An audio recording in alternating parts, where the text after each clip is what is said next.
बहनों नमस्कार। संस्कृत संगम आपका स्वागत है। आप पढ़ रहे हैं श्री मम्मटाचार्य कृत काव्य प्रकाश पढ़ रहे हैं। काव्य प्रकाश में आप सप्तम उल्लास आज प्रारंभ होने जा रहा है। सप्तम उल्लास में आज भाग 1 पढ़ेंगे। हर उल्लास का अलग भाग है, आप लोग थोड़ा सा इसको समझते रहिएगा। पूरा भाग एक साथ में नहीं बना रहा हूँ, हर भाग का अलग अलग कैटेगराइजेशन बना रहा हूँ, ठीक है। इसका नाम है दोष दर्शन। दोष माने कहाँ कहाँ दोष आया है, रस्म आया है, अलंकार माया है, छंद माया है, कि कहाँ कहाँ है। ये पूरे चैप्टर में सप्तम उल्लास में पूरा जो है दोष दर्शन के विषय में बताया गया है, ठीक है। अब आप देखेंगे सबसे पहला सूत्र आपका है, इसमें 71वां है आपका सूत्र, पूरा एक ही साथ में दिया है पूरा, तो आप 71वां सूत्र मानेंगे। 71वें सूत्र में क्या सूत्रार्थ है, ठीक है। चलिए, मुख्यार्थ हतिर दोषो, मुख्यार्थ हतिर दोषो रसस्य च मुख्यस्य द्रास्य याद वाच्यः उभयोपयोगिनः स्युः शब्दाद्यास्तेन तेष्वापि सह मीन वह, ठीक है। थोड़ा सा संज्ञा के रूप में, सर्वनाम के रूप में सह मीन वह, यही मुख्यार्थ मीन होता मुख्य अर्थ। यहाँ तोड़ लीजिएगा आप, मुख्य प्लस अर्थ हो जाएगा, मुख्यार्थ हो जाएगा। हति है प्लस हति है, हति है कर दीजिए, दोषो कर दीजिए, दोषः था, आप विसर्ग से हो गया, हस्य से सामने र है ना, तो हस्य हो जाएगा। रसस् में रस के अब क्या क्या दोष, मुख्यार्थ और हति ही दोष, हति ही मुख्यार्थ और हसी दोष, रस दोष, मुख्यास्त मुख्य, यहाँ आप ले लीजिए मुख्य मीन मुख्य, तदा तद धन आश्रयाद, आश्रयाद कर दीजिए, आश्रयाद, आश्रय याद है ना, तो आद कर दीजिए, आश्रयाद मीन आदि, ईक या उकुवा, ठीक है। आदि, आदेय मीन होता बहुत से हैं, इसीलिए आदेय हो गया है। तो वाच्य मीन वाच्य कहते हैं, वाच्य कहते हैं, ठीक है। उभयोपयोगिनः, यहाँ आप देख लेंगे उभयः था प्लस उपयोगिनः, ठीक है। यहाँ आप देख लीजिएगा, उभया मीन दोनों, उपयोगिना मीन उपयोगी, शिव मीन हो, शिव मीन हो, क्या हो, शब्दादि, यहाँ तोड़ेंगे शब्दादि, आदि, आदि करेंगे तो यहाँ हो जाएगा आ, और यह हो जाएगा आदि हो जाएगा, आदि ही करेंगे तेन हो जाएगा, ठीक है। तेन में उसके द्वारा तेषु धन आप यहाँ करेंगे, बट तेषु धन आप करेंगे, तेषु उक वह हो जाएगा, उक वह होगा ना, तो वही है, तेषु धन आप हो जाएगा, बहुत बढ़िया, ठीक है। आपका सह मीन वाह। चलिए, आपकी समझ में थोड़ा बहुत आ गया होगा। कह रहा मुख्यार्थ मीन मुख्य अर्थ, मुख्यार्थ हत दोष, हत और रस, मुख्यार्थ आश्रय, वाच्य मीन वाच्य को, उभया मीन दोनों, उपयोगिना मीन उपयोगी किए जाते हैं शब्द और आदि को, तेन मीन उसके द्वारा, तेईस मीन 30, आप दशा मीन वह। अब अर्थ देखेंगे, मुख्यार्थ अपकर्ष जिससे होता है उसको जो है दोष कहते हैं। मुख्यार्थ क्या है, मुख्यार्थ अपकर्ष, हति दोष जो होता है उसे दोष कहते हैं। मुख्यार्थ पद का अर्थ है रस, न कि दोष, ठीक है।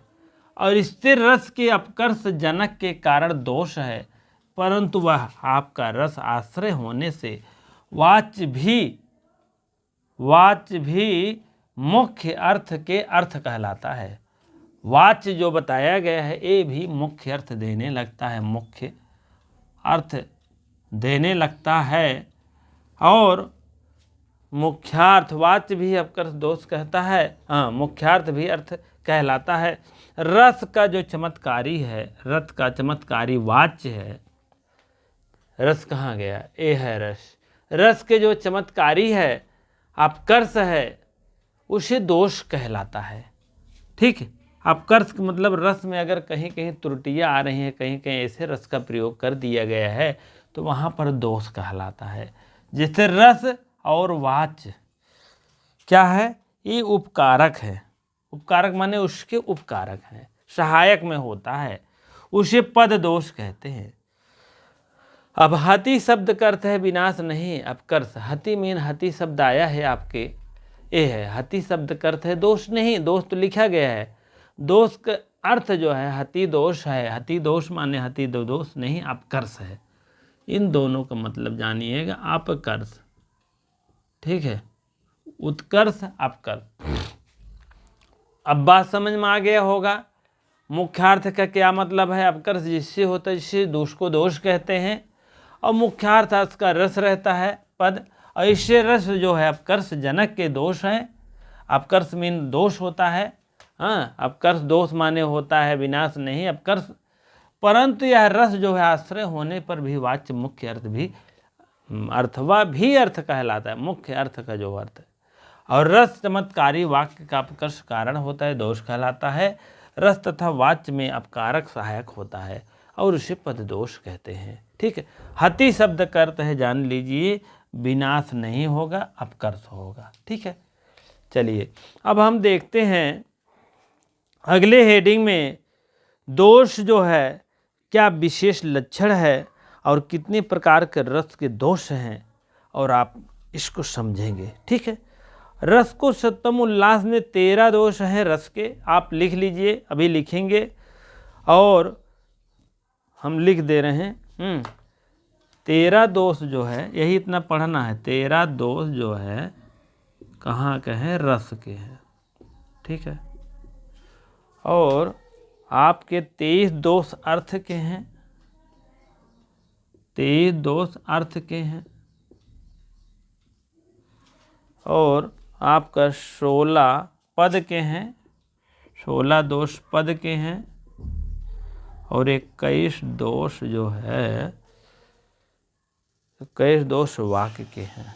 ठीक है, यही इतने दोष आपको पूरे चैप्टर भर में पढ़ना है। ठीक है, 13 दोष क्या है, पूरे सप्तम उल्लास की बात कर रहा हूँ, सप्तम उल्लास में यही आपको पढ़ना है। ठीक है, यही इतना पढ़ना है। 13 दोष आपके रस में पढ़ना है, 23 अर्थ में पढ़ना है, 16 दोष पद में पढ़ना है, 21 दोष आपके वाक्य में पढ़ना है। ठीक है, इसी प्रकार से हम आप दोष जान गए होंगे क्या दोष है क्या नहीं है।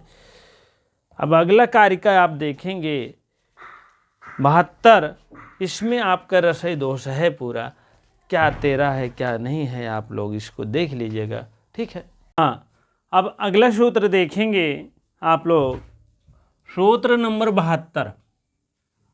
अब सूत्र नंबर 72 किसका दोष का वर्णन करना चाह रहा है। आपका मैंने बताया था 16 पद के हैं, तो यही 16 का निरूपण करने जा रहा है। 16 रस के दोष जो हैं, रस के जो पदों में दोष हैं, पदों में दोष हैं, उसके विषय में वर्णन करने जा रहा है। ठीक है, रस के पदों में कुछ कुछ दोष है, कहीं कहीं त्रुटियां हैं, या जो भी आप समझिए। ठीक है, चलिए, दुष्टम प्रतिश्रुति कटु च्युत संस्कृत्य प्रदो प्रयुक्तम समर्थम निहितार्थम मनोचित्तार्थ निरर्थकम वाचकम त्रिधा अश्लीलम संदिग्धम प्रतीतम ग्राम्यम नेयार्थम अर्थ भवेत क्लिष्टम अविमृष्ट विधेयांश विरुद्धम ते कृत समासगतम एवं। ठीक है, कहने का मतलब है दुष्ट पदम श्रुतिकटम, जो श्रुति कटु है, श्रुति में सुनने में कटु लगे, सुनने में थोड़ा सा कटु लगे, वह पद दुष्ट लगता है, कहने का मतलब। च्युत संस्कारम कृत्यम, दूसरा ये हो गया आपका, पहला ये है, दूसरा यह है। च्युत संस्कार कृत्य, संस्कार च्युत संस्कार कृत्य है, हाँ, संस्कार कृत, यहाँ से आप तोड़ेंगे तो यहाँ अप्रयुक्तम हो जाएगा, यहाँ तीसरा हो जाएगा अप्रयुक्तम। च्युत संस्कार, जो कुछ संस्कार दिए गए हैं किस पद में, वहाँ भी कहीं कहीं दोष है। तीसरा प्रयुक्तम, अप्रयुक्त में, असमर्थ में, यहाँ तोड़ेंगे तो आ मिल जाएगा आपका, असमर्थम हो जाएगा आपका, चौथा हो जाएगा, ठीक है। असमर्थम, निहितार्थम, निहितार्थम यहाँ तक ले लेंगे तो पांचवा हो जाएगा। यहाँ तोड़ेंगे तो अनुचितार्थम, छठवां हो जाएगा। अनुचितार्थम, निरर्थकम, निरर्थक, यहाँ पर निरर्थकम ले लीजिएगा, निरर्थक कर दीजिएगा, निरर्थकम यहाँ पर ले लेंगे, सातवां हो जाएगा निरर्थकम। कहीं कहीं निरर्थक बातें बताया है। आवाचकम, आवाचकम मतलब आठवां हो जाएगा आपका। और त्रिधा अश्लीलम, त्रिधा, तीन कहीं कहीं अश्लील बातें हैं, जैसे वृणा है, जुगुप्सा है, अमंगल है, मैंने ब्रैकेट में लिख दिया है। त्रिधा कौन अश्लील हैं आपका, तीन अश्लील ही है, वृणा, जुगुप्सा, अमंगल। और क्या है, संदिग्धम, संदिग्धम हो गया है, ये नौवां आपका हो गया है। 10वां आपका संदिग्धम है, संदिग्ध मात्रा में कहीं कहीं दोष लग रहा है। और अप्रतीतम, यहाँ तोड़ेंगे आपको मिल जाएगा, प्रतीतम हो जाएगी, ग्राह्य हो जाएगा, ठीक है। आपका ये भी हो गया अप्रतीतम।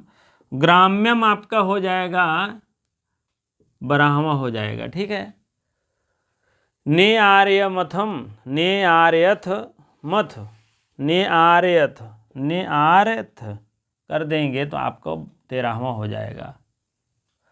और क्या है, क्लिष्टम, ने आर्थ मथ भवेत मीन होगा, क्लिष्टम आपका हो जाएगा 14वां, क्लिष्टम। और क्या है, आमृष्ट, अभिमृष्ट, अभिमृष्ट 15वां हो जाएगा। विधेयांश क्या हो जाएगा, आमृष्ट विधेयांश, ये दोनों एक में कर दीजिएगा, ठीक है। आमृष्ट विधेयांश आपका हो जाएगा 15वां। विरुद्धम अतिकृत, यहाँ से यहाँ तक ले लीजिए, आपको हो जाएगा 16वां हो जाएगा, ठीक है। ये सब समासगतम एव, समासगतम, समास के ही गत मीन पाए जाते हैं, समासगत दोष हैं ये सब। कौन है, 1 2 3, 3 है, क्लिष्टम है और अविनविष्टम है और विरुद्धम है, ठीक है। 3 आपके समासगत दोष हैं, आप समझ लीजिए, ठीक है। 3 आपके समासगत हैं, 13 आपके उधर हैं, ठीक है। 13 आपके रस हो गया, यहाँ आपका रस दोष हो गया 13 आपके रस दोष हो गया, और जो है 3 आपके समासगत हो गया। समासगत 13 3 16 हो गया है, दोनों मिला करके यहाँ आप 16 मार दीजिएगा। 13 ये है और 3 ये है, 3 आपका 16, रस प्लस समास हो जाएगा, ठीक है। पहला आपका समाप्त हो गया। अब देखते हैं, अब इसी हिसाब से आप उदाहरण देखेंगे 13 का, आपको मिल जाएगा, ठीक है। चलिए पहला हम उदाहरण देखते हैं, थोड़ा सा ऐसे देखते चलिए, बहुत ज़्यादा इम्पोर्टेंट नहीं है। आपको ये जानना है कि इसके कितने भाग हैं, कितने रस दोष के पद हैं, पदों में कितने भाग हैं, कितने दोष हैं, कितने क्या है। तो आपके 13 दोष तो हैं ही, परंपरागत समासयुक्त तो दोनों हैं इधर, लेकिन इधर क्या है, तीनों आपके समासगत हैं, ठीक है। इसी प्रकार से पहला उदाहरण आप देखेंगे, पहला उदाहरण देखेंगे पेज नंबर 276, 67 67 पेज नंबर 267 पे देखेंगे। अतिकटु परुषपर्ण वरुण रूपम दुष्ट यथा अनंग मंगलाग्रहांपांगम भगिंग अंगितम अंगितई आलिंगतः तथा तन्वांगया कर्तार्थ्यम लभते कदा। कहने का मतलब है कठोर वर्ण रूप, जो कठोर वर्ण रूप होता है, यह श्रुत कटम वाला बता रहे हैं आपको, कहलाता है कामदेव मंगला रूप कटाक्षों में परम्परागत उमंग रूप से उपलक्षणे तृतीया में कृशांगी से आलिंगित वह युवा कृतार्थता को प्राप्त करता है। यह कार्यार्थ में श्रुति कटु है। कार्तार्थ जो होता है उसी में कटु श्रुति कटु है, सुनने में कटु लग रहा है। कौन से आप देख लो, कार्तार्थ मीन जो करता हो, कटाक्षों से उमंग से उपलक्षणे में तृतीया कृशांगिया मंगलित हो, युवा जो है कृतार्थता को प्राप्त करता है। वही जो कृतार्थता को प्राप्त कर रहा है, कह रहे हैं कठोर वर्ण रूप रसा कर्षक अश्रुत कटु कहलाता है। कठोर वर्ण कामदेव जो है मंगलागृह रूप कटाक्षों की परंपरा से उमंग युक्त, उपलक्षणे में तृतीया और कृशांगी से अलंकृत, और यहाँ ईवा कृतार्थता को प्राप्त करता है। कृतार्थता से वही कटु मान लीजिएगा, ठीक है। चलिए अगला देखते हैं हम दूसरा कौन है, च्युति संस्कार, च्युत संस्कार। दूसरा उदाहरण देखेंगे। च्युति संस्कृति व्याकरण लक्षणहीन यथा एतंत मंद विपक्व तिंदुः कफल श्यामोद राणा पांडः प्रांतः हन्तः पुलिंज सुंदर कश्य अस्पर्श क्षमम लक्ष्यते तत्पल्लवी पति पुत्र कुंज कुलम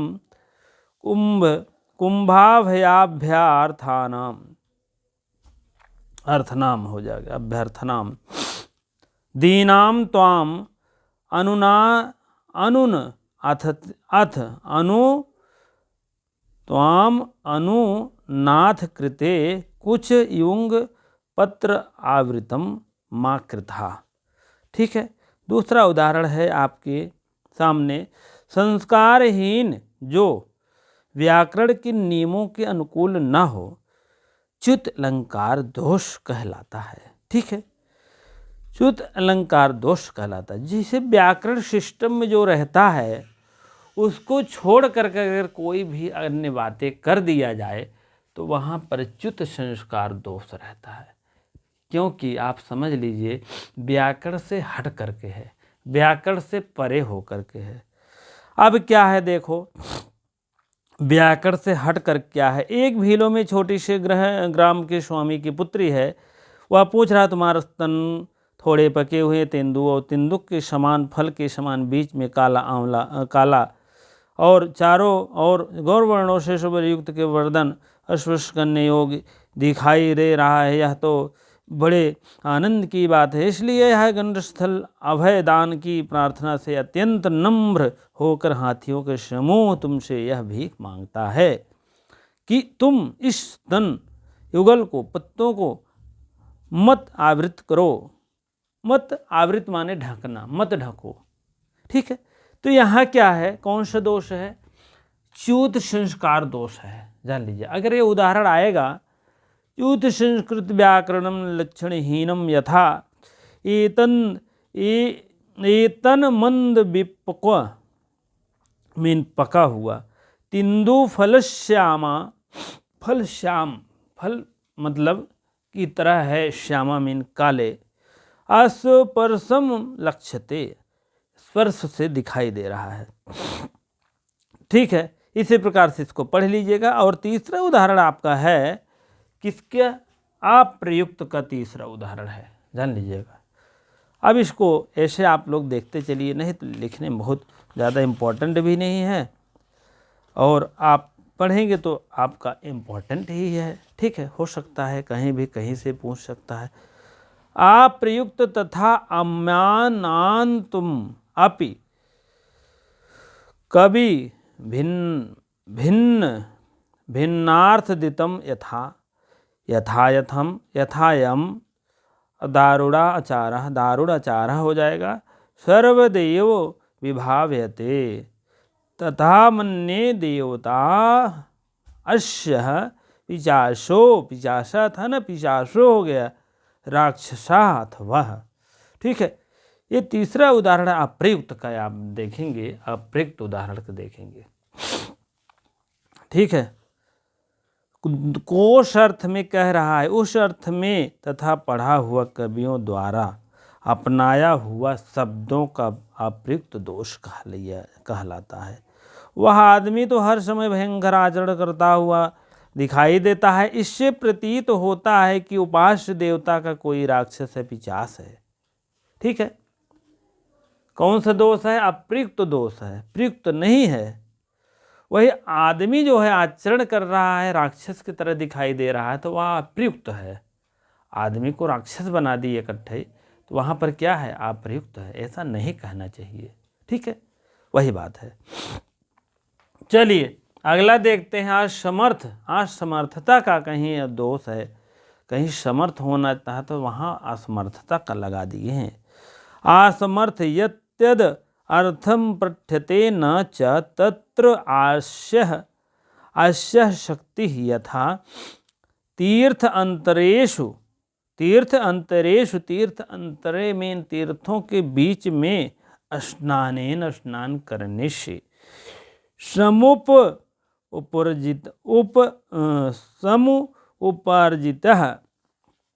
उपार्जित सत्कृति सुरस्रोत अश्विनीमेश हंति संप्रति सादरम। कहने का मतलब है, आप चौथा देखिए काव्य प्रकाश के कौन सा, मैं भरतहरिकृत जो है आचार्य विश्वेश्वर की बुक है 268, मतलब 68 पेज पर है, चौथा। जो उस रूप में उपसंधान उपजीवी कर लीजिएगा पढ़ा गया है, वह उपसंधान अथवा अन्य किसी सहायता से न प्राप्त होने पर किसी विशेष स्थल पर अर्थ उसकी शक्ति नहीं है, उसको असमर्थ कहते हैं। कोई चीज़ मैंने असमर्थता बता दी है, समर्थ और असमर्थ, किसी चीज़ का आपकी समर्थता नहीं है और दिखा दिया जाए, वहाँ असमर्थता, वही दोष है असमर्थता का। किसी कारण जो है आपके पास असमर्थता है तो वहीं पर दिखाया गया। उपसंधान अथवा अन्य किसी सहायता न होने, किसी प्रकार से कोई सहायता ना दे तो असमर्थता है, तो उसी का दोष यहाँ पर कहा गया है। ठीक है, अन्य अर्थ में तीर्थों के स्थान पर पुण्य संचय करके यहाँ अब श्रद्धापूर्वक गंगा स्नान करने को जा रहा है। यह हंत और गमनार्थक असमर्थ है। हंत मीन मारना या गमनार्थक अर्थ में है असमर्थता। ठीक है, इसी प्रकार से हम पांचवा देखेंगे। पांचवा निहितार्थ उदाहरण देखेंगे। निहितार्थ यदह उभयार्थ, उभय धन अर्थ हो जाएगा, उभयार्थ प्रसिद्ध अर्थे प्रयुक्तम यथा यावकर सार्धपाद प्रहार शोणित कचेन दैतेन मुग्धा साधु सरलता सतरला विलोक परिचुंबिता सहता। ठीक है, जो भी दोनों के अर्थों के वाचक होते हैं, अपेक्षाकृत प्रसिद्ध अर्थ में प्रयुक्त हो, वह निहितार्थ होता है। निहितार्थ मैंने बोला था, निहितार्थ निहित अर्थ में जो शब्द अर्थों के वाचक होने पर, अर्थों के कोई वाणी अवाचक हो, अपेक्षाकृत हो, अप्रसिद्ध हो अर्थ में, तो वह निहितार्थ है। ठीक है, चलिए। और महावर से गीले, अब देखिए, महावर से गीले चरण प्रहार करने से कुछ लाल लाल कहीं, जैसे आपका टाइल ऑयल लगा है तो महावर कोई महिला लगाई है, अगर वो पैर और धुल के जा रही है तो थोड़ा थोड़ा उसमें चिपक जाता है, थोड़ा सा छप जाता है। वही कह रहे हैं, जिसके बाल कुछ लाल लाल से लगने हैं रहे, प्रीतम ने प्राद प्रहार से रक्त निकल आया है, ऐसा समझ कर कि उस भोली नायिका को भय से विहल देख करके सहसा उसका चुंबन कर लिया है। ठीक है, इसी प्रकार से जो है निहितार्थ दोष है यहाँ पर। ठीक है, चलिए। और यहाँ पर शोणित शब्द रुधिर, रुधिर माने लालिमा से युक्त होकर अधिक प्रसिद्ध है, अर्थ में उज्जवल चमकीन चमकने के अर्थ में दब जाता है और इसलिए निहितार्थ दोष है। ठीक है, चलिए आप लोग इसको और पढ़ लीजिएगा बढ़िया से। छठवां देखते हैं अनुचितार्थ। अनुचितार्थ है छठवां। चलिए छठवां में देखते हैं हम। अनुचितार्थ अर्थ देखता है, रहने दो। अनुचितार्थ अर्थ देखता तपस्वी है, तपस्वी है ना, तो विसर्ग का रा हो गया, तपस्वीर आर्या। ठीक है, आर्या हो जाएगा, तपस्वीर या सुचिरेण लभते प्रयत्नतः सन्निभिः इष्यते च यथा प्रायान्ति ताम सुगति यश अश्विनो रणाश्व अश्वमेधे पदताम उपगता। ठीक है, 146 उदाहरण संख्या है, आप देखेंगे। अनुचित अर्थ का दोष कैसे माने हैं। हाँ, मम्मट जी। ज्ञान कांड के अनुनायी तपस्वी लोग मुक्ति रूप गति को अनेक जन परंपरा के प्रयत्न के बाद बहुत देर तक प्राप्त करने के बाद कर्म कांड के अनुयायी या अधिक प्रयत्न पूर्वक प्राप्त करना चाहते हैं और युद्ध में अश्वमेघ यज्ञों के पशु के समान मारे गए लोक में यश की प्राप्ति करने वाला वीर तथा गति को तुरंत प्राप्त करे। इसमें पशुपद मारे जाने पर यह जो है भयस्त्रता के तथा व्यंजक है और वीरता के प्रति अनुचितार्थ है, क्योंकि यहाँ पशुपद मारने वाला की बात आ गई है, गाय वो एक मारते होंगे, इसीलिए अनुचितार्थ है, यहाँ नहीं रहना चाहिए। चलिए सतवां देखते हैं, निरर्थक क्या चीज़ें हैं। निरर्थकम, कोई चीज़ निरर्थक होगा उसी के विषय में बता रहे हैं। निरर्थकम पाद पूर्ण मात्रम प्रयोजनम चा आदि पदम यथा। ठीक है, अब यहाँ से उदाहरण है। उत्फुल्ल कमल केशर पराग रागौ रह उद्यते मम ही गौरी अभिवांछितम प्रति प्रसिद्धयतु भगवती ईश्मत प्रसादेन। ठीक है, अब यहाँ केवल सातवां है निरर्थक क्या है, देख लीजिए। केवल पाद पूर्ति मात्र के लिए प्रयुक्त ना आदि की निरर्थक हो जाता है। खिले हुए कमल केसर चूर्ण पराग समान के कांति वाला हे भगवती पार्वती, आपकी कृपा से मेरा मनोरथ पूर्ण हो। यहाँ शब्द में पाद पूर्ति के लिए जो है यहाँ पर आपका कोई चीज़ निरर्थक हो गया है। कौन? पाद पूर्ति जो है के लिए पाद पूर्ति के लिए केसर जो पराग जो है आपकी मनोरथ पूरा करे। यहाँ ही शब्द केवल पाद पूर्ति के लिए हुआ है, यही है, फालतू है कहने का मतलब। ही शब्द जो है पाद पूर्ति ही में इसे गोलक करके अगवा खींच दीजिए, पाद पूर्ति के लिए लगाया गया है, फालतू लगाया गया है। पाद पूर्ति क्यों होता है? क्योंकि किसी किसी श्लोक में 16 है, 18 है, 21 है, 15 है, 11 है, जो भी है सेट के अनुसार किया जाता है। पाद पूर्ति के कारण एक आध शब्द डाल दिए जाते हैं। ठीक है,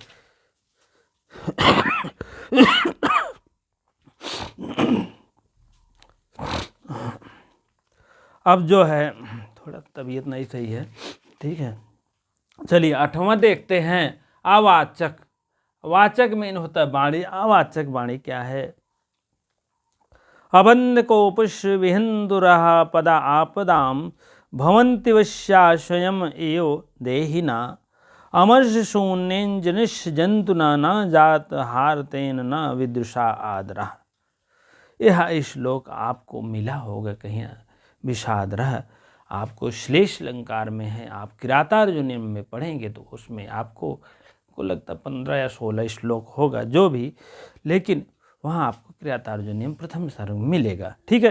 चलिए अवाचक दोष को उदाहरण किरातार्जुनीयम में देखो, युधिष्ठिर के प्रति, युधिष्ठिर के लिए प्रेरित करती हुई द्रौपदी उससे कह रही हैं कि जिनका क्रोध कभी व्यर्थ नहीं जाता और दूसरों के आपत्तियों का नाश करता है और उसके अधीन मनुष्य स्वयं ही हो जाते हैं, और आपके समान जिससे कभी क्रोध नहीं आता, ऐसे तुच्छ व्यक्ति मित्र होने से कोई उसका आदर नहीं होता और शत्रु का नाश, शत्रु उससे भी कोई भय नहीं रहता। न तो आदर ही मिला था, न तो कोई शत्रु को भय ही रहा था। ऐसे आदमी को, कैसे आदमी को?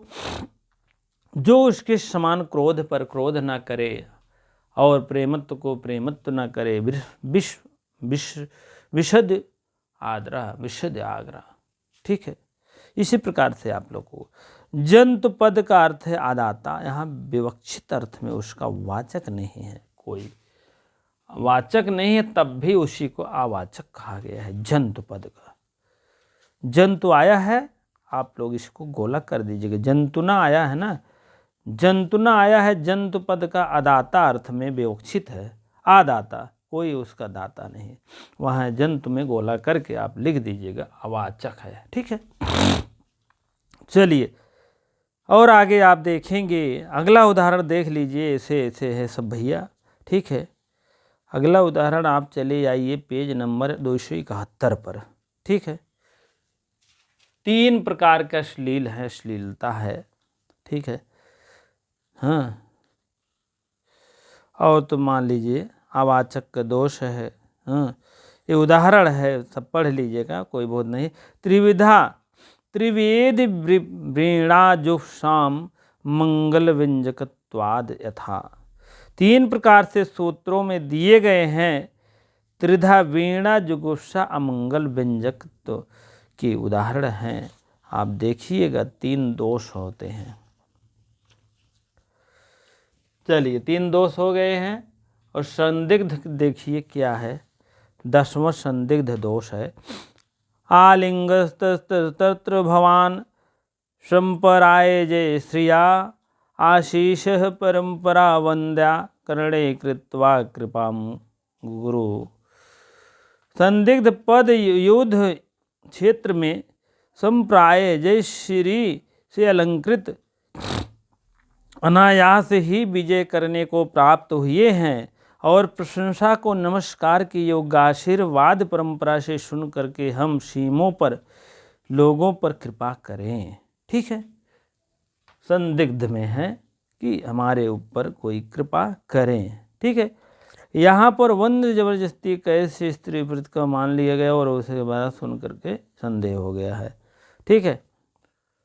चलिए अगला देखते हैं, अप्रतीत है। हाँ, संदिग्ध अवस्था देख लीजिए, संदिग्ध कहाँ पर प्राप्त हो गया है, वंदा पर गोला करके वंदा लगा लीजिए। वंदा जो है, वंदा से क्या जबरदस्ती कैद की स्त्री वृत्त को वहाँ पर आप गोला मार दीजिए, वंदा पर संदिग्ध हो रहा है। अप्रतीत देखिए, अप्रतीत यत केवले शास्त्रे प्रसिद्धम यथा सम्यग् ज्ञान महाज्योतिर दलित शतायुजुषः विधीयमानप्य एत्र भवति कर्म बंधना, ठीक है।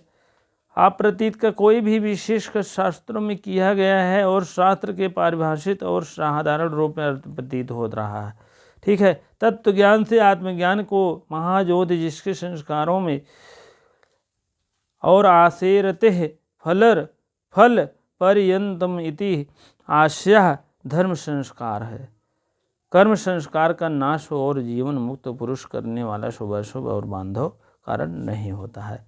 अप्रीत आप शतायुजम से 155 उदाहरण है।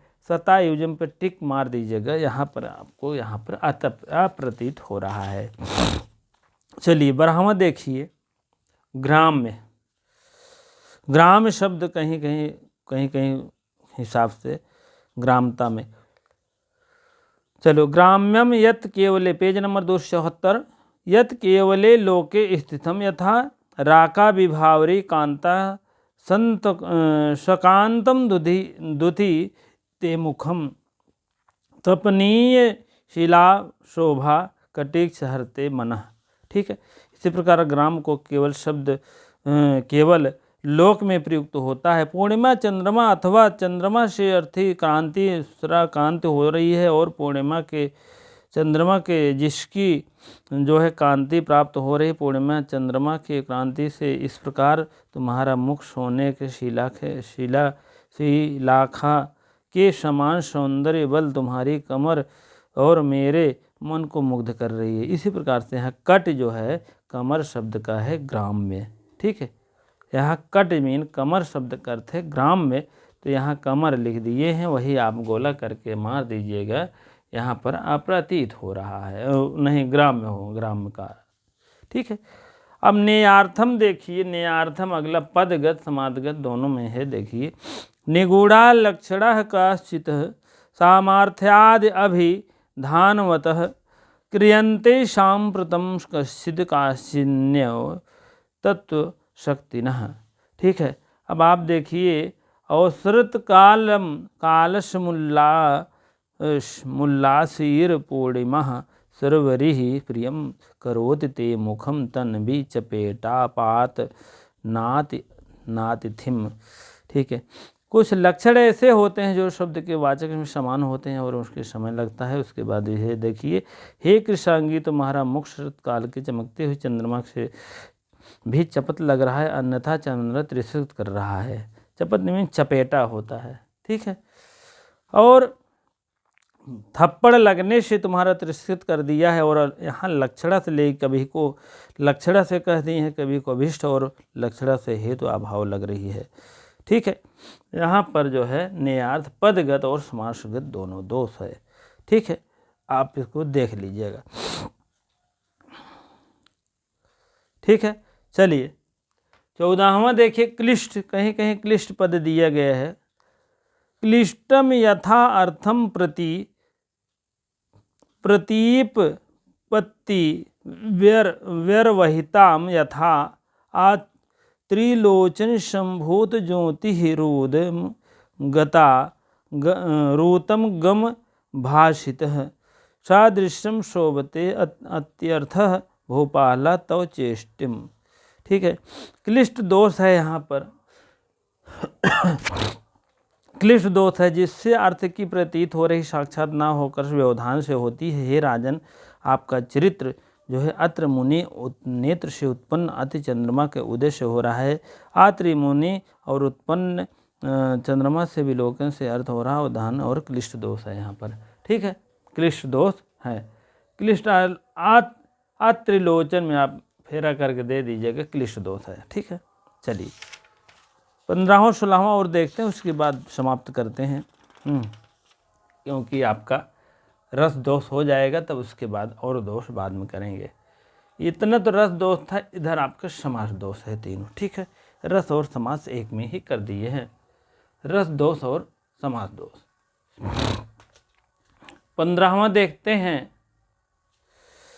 आविमुष्टम प्रधान्य धन एन निर्दिष्टा था विधेयांशो यत्र ततः मूर्धाम उत्वृत्त कृत विरल गत द्रक्त संकृत धारा और धौते सांगः विधि प्रसादोन दोषन तजयः और गज्जा तमी था मही माना। कैलाशोल्लासेन विवक्षितः यदि करपिशुनोत पद परार्धा गुणाम दोषाम चैषाम किम एक फलमिह नगरी रक्षणे यत प्रयासः। थोड़ा से श्लिष्ट है, कहीं कहीं जानते हैं समासगत होता है, कहीं कहीं बड़े बड़े शब्दों का क्लिष्ट पद दिया जाता है, वही बात है। तो यहाँ आप देखिए आविमृष्ट विधेयांश समास का दोष है। आविमृष्ट समास यहाँ जहाँ विधेयांश विचार नहीं कहता, प्राधान्य नहीं किया जाता, अभ्रमिष्ट दोष होता है। ठीक है, चलिए तो यहाँ आप देखेंगे आपका समास दोष है, अवधारण पूर्वक कहीं कहीं लिखा होगा, आप लोग देख लीजिएगा, समास दोष है।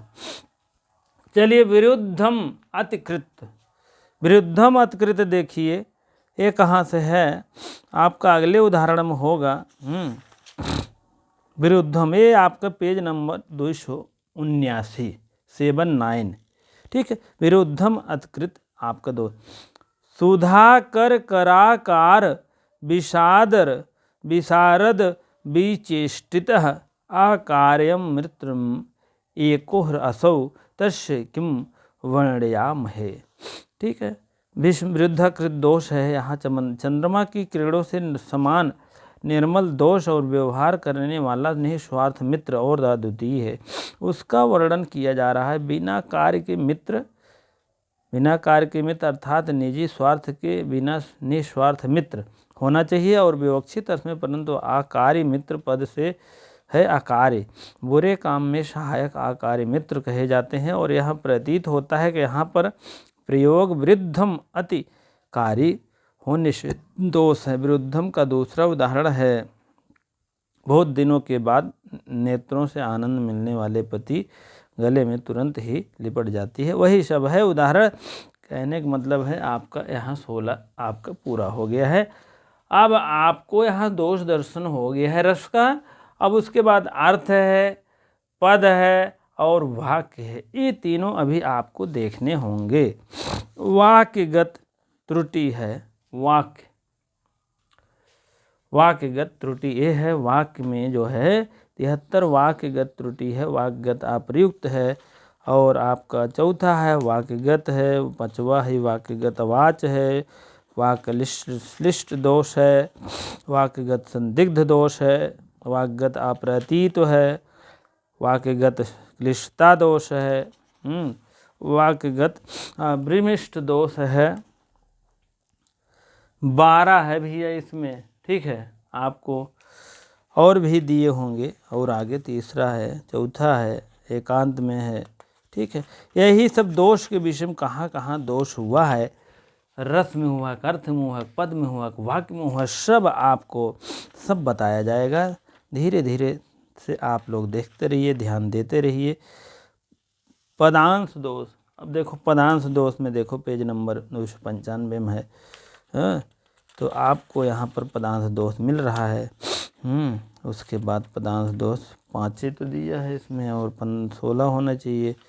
चलिए ठीक है, अब जो है और यह देखिए आपको वाक्यगत दोष 21 प्रकार के माने जाते हैं। इसके बाद है, उसके बाद धीरे धीरे सब आपको ले चलेंगे। अब जो है इसी दर्द एंड करते हैं, उसके बाद आप लोग सब उदाहरण ये सब बहुत ज़्यादा नहीं, एक बार देख लीजिएगा कि हाँ इसमें श्रुति में कट दोष में कौन सा दोष है, च्युत संस्कार में कहाँ से दोष है, गोला लगाकर देख लीजिएगा, वो उदाहरण आएगा, जान लीजिएगा। च्युति बहुत सरल है, जान लीजिए, उसी को उदाहरण में गोला कर लीजिए कहाँ च्युतिगत, यह उदाहरण में यह दोष है। आप प्रयुक्त दोष मैंने बताया है, असमर्थ बताया, निहितार्थ बताया, अनुचितार्थ बताया, निरर्थकम बताया, अवाचक जहाँ जहाँ हो गोला मार्क लिख दीजिएगा कि यही दोष है। 3 प्रकार के मैंने अश्लीलता बताया, व्रीड़ा, जुगुस्सा, अमंगल ये सब आपके 3 दोष हैं। संदिग्ध, अप्रतीत, ग्राम, न्यार्थ, श्लिष्ट, अभिष्ट, विरुद्ध, ये सब 3 आपके समास हैं। इधर पूरा जो है पदगत समासगत दोनों हैं। कहीं कहीं पदगत में है, कहीं कहीं समास में है, तो आपका इधर ये है, इधर आपका समास है। अब आपका यह जो है क्या कहते हैं, यह दोष जो है यह आपका पूरा हो गया है। अब बाकी ये और ये और ये यही 2-3 बचा है। धीरे धीरे होगा। 23 अर्थ दोष हैं, 16 पद के हैं, 21 वाक्य के हैं। धीरे धीरे लिए चलेंगे, धीरे धीरे पढ़ते चलेंगे। आप लोग भी बुक अवश्य लीजिएगा। जब पढ़ते समय, वीडियो देखते समय आप बुक को ओपन अवश्य कर लीजिएगा, तभी समझ में आएगा। सारी बातें मैंने नहीं लिख पाया है क्योंकि बहुत इम्पोर्टेंट नहीं थे। एक उदाहरण जैसे प्रथम और द्वितीय चतुर्थ पंचम में पढ़ाए थे वैसे होता बहुत नहीं है। 8वें से थोड़ा सा इम्पोर्टेंट हर लाइनें पढ़ेंगी, 9वें 10वें बिल्कुल इम्पोर्टेंट पड़ जाएगी। हर एग्ज़ाम में पूछा जाता है, कोई दिक्कत नहीं होती। इसी प्रकार से आप लोग लाइक शेयर करते रहिएगा और आप लोग भैया नए हों तो अवश्य सब्सक्राइब करना ना भूलें, क्योंकि सब्सक्राइब नहीं करते हैं ना, थोड़ा मोटिवेशन के तौर पे आप सब्सक्राइब कर दिया करिए, जिससे कि आने वाले वीडियो जो आपके नई मैं मतलब इधर दूँ आपके पास तुरंत जल्दी फ़ौरन पहुँच जाए और आप देखते रहिए, बराबर देखते रहिए। ठीक है, लाइक शेयर करते रहिए। बहुत बहुत धन्यवाद।